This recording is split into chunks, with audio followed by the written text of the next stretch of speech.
Alright guys, so I know I said that I was gonna be fully caught up by today, but I fucking failed. So instead, I present to you this video. This video was a long time coming. Now this is more or less a truncated version of my opinions of the masterpiece that is One Piece. The thoughts that I'm going to express in this video have been with me for a while now, but I think that now is definitely the time to share my opinions of why One Piece is indeed the greatest manga ever created. I made sure to read past the 600 chapter mark, which was around the point where other manga titans like Naruto and Bleach ended.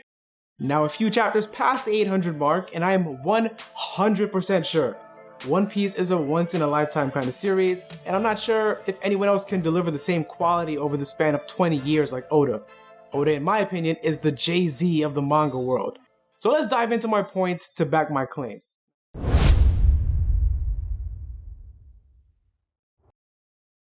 Now first I want to comment on what I believe to be one of the main reasons One Piece is so loved, and that is the fact that it was originally presented as a sprawling adventure and has never lost that spirit. It reminds me a little bit of the magic of the original Dragon Ball series and even the early parts of Z. Now over 800 chapters in, Oda has not failed to deliver on what we have been sold as readers, and somehow One Piece has not devolved into something unrecognizable as most manga do in their later chapters. This is due to how the story is written. Now we have a clear end goal in sight, which is to find the One Piece, and even though the story may deviate down some several different paths, Oda has not lost sight of that. An issue with a lot of manga is that there always comes an arc that feels as if it was written to be the end point of the series. For example, the defeat of Aizen in Bleach. But instead of ending, it keeps going, causing the mangaka to essentially start their storytelling from scratch with each arc.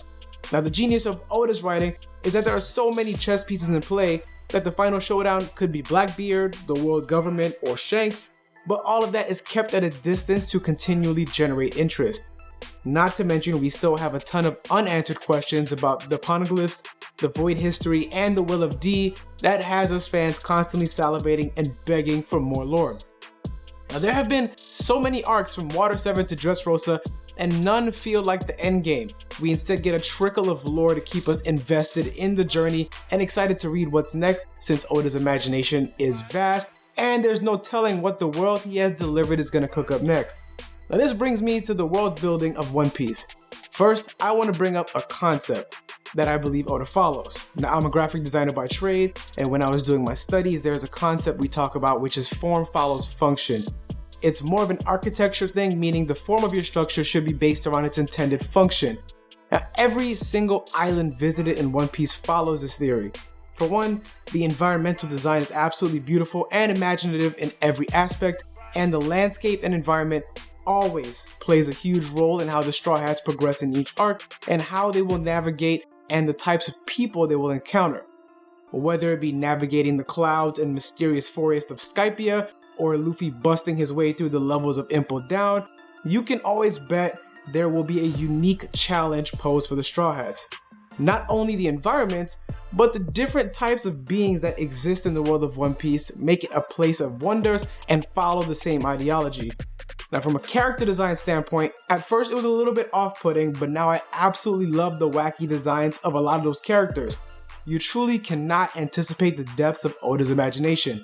Giants, fishmen, merfolk, dwarves, and minks. It's wild how many different races exist and how Oda manages to make them all have significant importance to the overall greatest story. This is a nice place to lead into my next point, which is character development. Now I'm going to speak to this on two different levels, first being the main cast. Now kudos to Oda for always making full use of all the members of the Straw Hat crew. They grow with each passing arc and all contribute to the overall journey. It's not just Luffy and his crew, it's the Straw Hat Pirates. Each member is a role player and has a specific job which lends to their importance. Their personalities all come together to create this ragtag group of comrades who are all hilariously incompatible when you break it all down.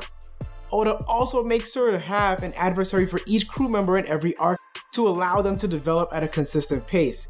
No man left behind ever. Now let me talk about character development on a macro level.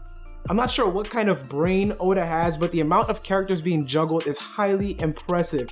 Even more impressive is how characters tend to reappear after a long time, never losing their importance. For example, Crocodile and Smoker. I think this adds to the consistency of the One Piece world, especially since a lot of these side characters have interacted with one another in some shape or form, and they also get developed off-screen, sometimes reappearing with upgraded abilities and new ranks. The most recent arc that I read, Dressrosa, takes the cake by far. There were at least 10 other characters in addition to the Straw Hats and Doflamingo's crew that all had a role to play, and somehow it all worked. Nothing felt forced at all, and it was one hell of a good read with some exceptional fights. So now let's talk about the fights. One Piece, in my opinion, has a unique way of handling combat. Now for the most part, it all revolves around skill and proficiency of Devil Fruit use. Luffy is extremely creative with his abilities, and every fight ends differently. From the epic battle axe Arlong 8, to the golden rifle to Enel, to the Gear 4th takedown of Doflamingo, every fight is a wonder to read. I also appreciate the unique take on Luffy's combat development. Training happens off screen, however it all makes sense and we get an explanation of what Luffy went through to learn. No near-death experiences, no hidden spirits or anything like that, just good combat sense. Now the wide array of Devil Fruit abilities possessed by different characters also makes every fight interesting, and the addition of the colors of Haki adds a new level of complexity to the fights and gives those without Devil Fruits a fighting chance. Nobody in the world of One Piece necessarily is trash, and even if they are defeated, their strength is not minimized, as seen with characters like Bon Clay and Bellamy, who both received character-redeeming moments and were allowed to grow. All of these things may seem tiny and insignificant, but they really do all add up to make this masterpiece of a series. Now, I'm still mad with myself that I slept on it for so long, but now I truly understand the greatness of One Piece.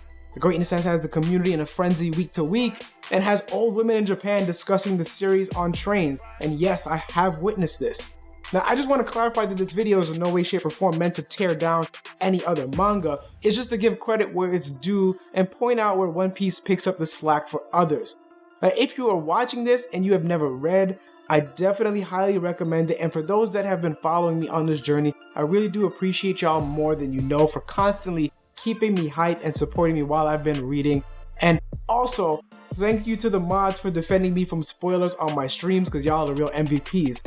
Now, I'm currently in the middle of the Zou arc, so it won't be much longer before I catch up with you guys. I promise. Just hang out a little bit longer, but give me a like and subscribe if you enjoyed this video. It was a long time coming, so I'm really excited that I was able to give it to you. But yeah, as always, like and subscribe. Follow me on all my socials at YaBoyRoshi on Instagram, Facebook, and Twitter, which I've been posting on a lot more. So thank you guys for following me on that platform as well. Check out the merch store. The link to that is down below in the description, and consider becoming a patron if you would. I'd greatly appreciate it. But that's all I got for you guys today. Hopefully you guys have a great day, and I'll catch you guys next time.